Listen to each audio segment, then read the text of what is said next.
his story and his journey from wrongful incarceration to influential policymaker really embodies the very essence of courage and transformation.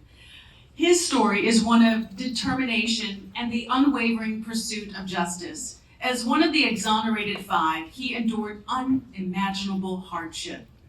Yet he emerged with a powerful voice dedicated to uplifting communities and advocating for those who have been silenced.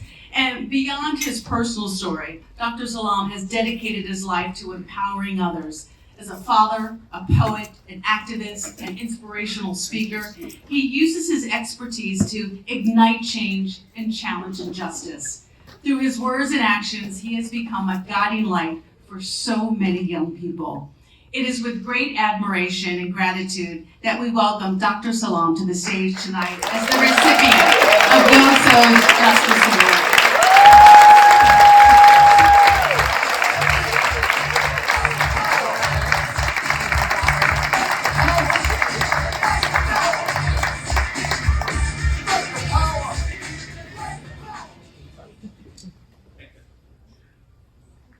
Wow. Man, it's good to be here. I want to say that, today we literally were in what we call the City Council's executive session.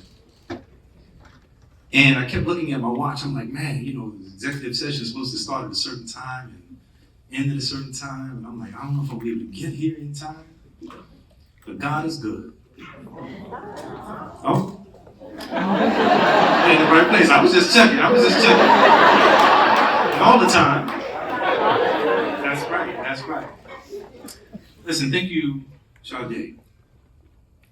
My family and I, we watch you on the evening news. Sometimes when we're driving by, this Columbus Avenue, we're like, wait, that's the spot right there. Yeah. I tell you, it's really amazing to see people who, prior to all of this, would only be in the movies or in the TV or somewhere else.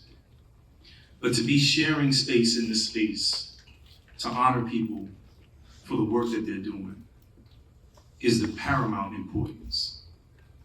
I think about my story, and I gotta tell you, it's one thing that constantly guides me forward. How do you get out and stay out?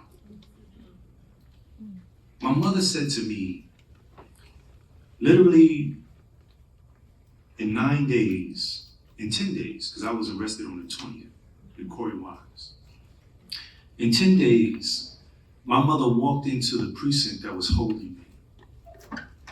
And they were trying to get me to confess. And I kept saying I didn't do it. And they had already beat Corey Wise up, and then they tiptoed back into the room that I was in and told me I was next. And my mother came into that precinct, and she told me one thing that I never forgot.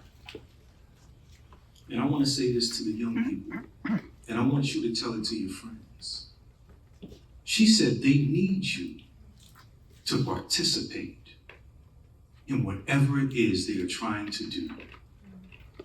Do not participate. Refuse.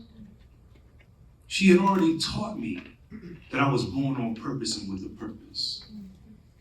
I just didn't know yet that you have to grow through what you have to go through. Because by the time they put us in the triple state of darkness called the belly of the beast, when I started believing again, I opened my eyes and I realized that I could see in the dark. It became the womb of America. And I gotta tell you,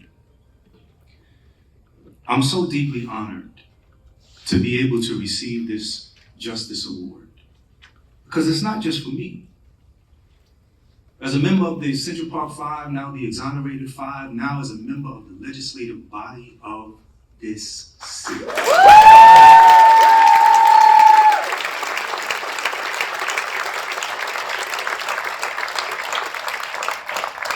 It's one thing for folks to be like, yo, that's my homie. Oh man, Pat. We're from the sandbox. Yes, indeed. It's another thing for you to be walking down the street campaigning to get into office because you want to represent people. You want to take their voices into the halls of power. And a child is pulling at his mother's dress. Wow, that's him. And she's on her phone. She says, "Who, baby?" She looks up and she says, "It's this guy from the exonerated 5." But this was a child telling his mother. The impact of being a light in the darkness. I'm humbled that you would honor me, and I'm thankful because I know that I'm doing the right thing and I'm going to keep on going. So thank you.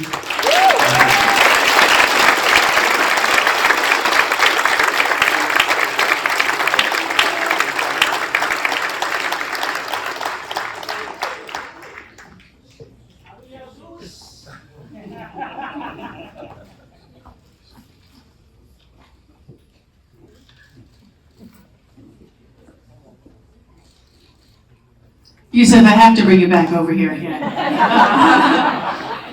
You're not escaping me. You know, your story is just so profound on so many different levels. I mean, and it's just a testament to your determination to be here today. But you were talking about that light that you had. How did you have that light in such darkness? What sustained you? You know, so I'm a person of deep faith. But, you know, when you're a child, you don't really know. Your mother tells you to pray and, you know, stuff like that. But, you know, when you're in a place where all you can remember are the words that the community said, the mothers, the grandmothers, words like, you're asking the question, why me? And you just remember that your community said, cast down your bucket. Let go and let God. Everything is going to be all right. And in the good book, it says this. It said, God does not place more on you than you can bear. And so I was chosen. I mean, not in a, you know, in a humble way. I was chosen to, in today's political space, have a spine at the age of 15.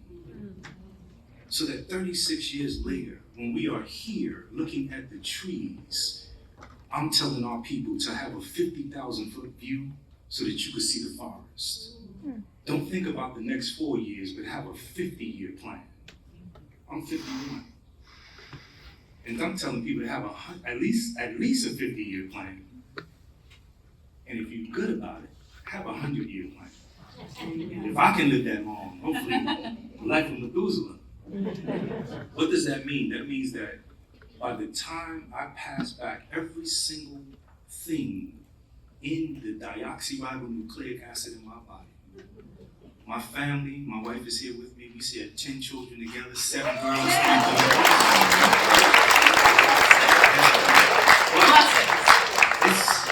It's that. I need them to know that they too are born on purpose.